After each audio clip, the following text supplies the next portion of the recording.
For Victor, his fortune was measured in bank account numbers, but it wasn't until he witnessed a young black maid protect his son with an absolute faith in God that he truly understood the most valuable asset of all: unconditional love and a compassionate heart. The afternoon sun, a painter of gold, cast long shadows across the immaculate gardens of the Kensington estate.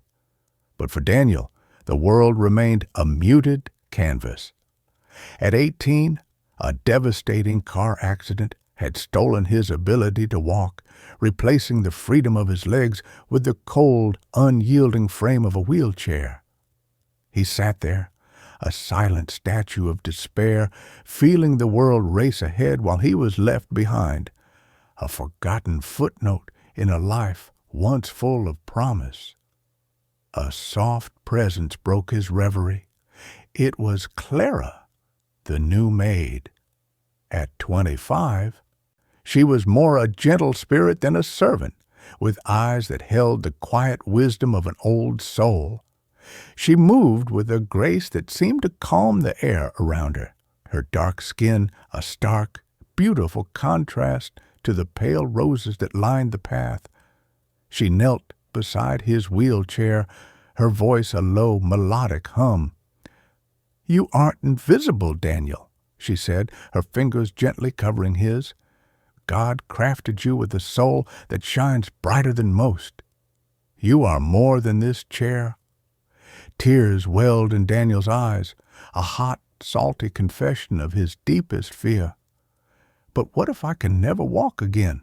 What if my life is just sitting here waiting for someone to push me?" Clara offered a small, knowing smile, her eyes filled with a fierce conviction. "Then you will find another way to move forward. Wheels cannot stop a heart. And God never leaves a courageous heart in silence. You must believe He has a plan for you." Daniel's voice was a ragged whisper. Do you truly believe that?" "With every fiber of my being," she answered, then leaned closer, her breath a warm secret against his ear. "Let's pray, shall we? Lord, please keep this young man so that he may know how deeply he is loved." The tranquility of the moment was shattered by the arrival of Elena, Victor's fiancée. A woman of sharp angles and sharper words, she saw only an obstacle in Daniel, a constant, inconvenient reminder of the fragility of life. Her designer heels clicked on the cobblestones as she approached, her face a mask of irritation. "What are you doing, Clara? And Daniel, what are you still doing out here?" she demanded, her gaze sweeping over him with thinly veiled contempt. "You're making a scene. Go back inside." Daniel instinctively recoiled, his shoulders hunched, but Clara straightened, a silent sentinel before him.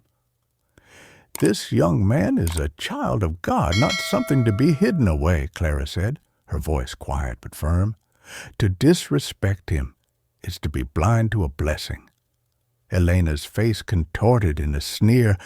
"You are a servant. Don't you dare lecture me. He is a liability, an embarrassment to Victor's reputation." A low sob escaped Daniel's lips. I'm not a liability." Clara's gaze didn't waver from Elena, but her hand found his again, a firm, reassuring anchor. "Listen to me, Daniel. You are God's beloved son.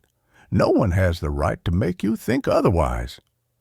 Just then, the polished front door swung open, and Victor, a man accustomed to commanding rooms, stopped dead in his tracks. The tableau before him, Elena's seething anger, Clara's protective stance, and his son's crumpled form, told him everything he needed to know. The air thickened with his fury. "What is going on here?" His voice was a low growl. "She was bothering Daniel," Clara said simply, her eyes meeting his without a hint of fear. "She told him he was a liability and an embarrassment." Victor's jaw tightened. He looked at Elena, his face a mask of cold disappointment. "Elena, you have disgraced not only my son but my home. Get out."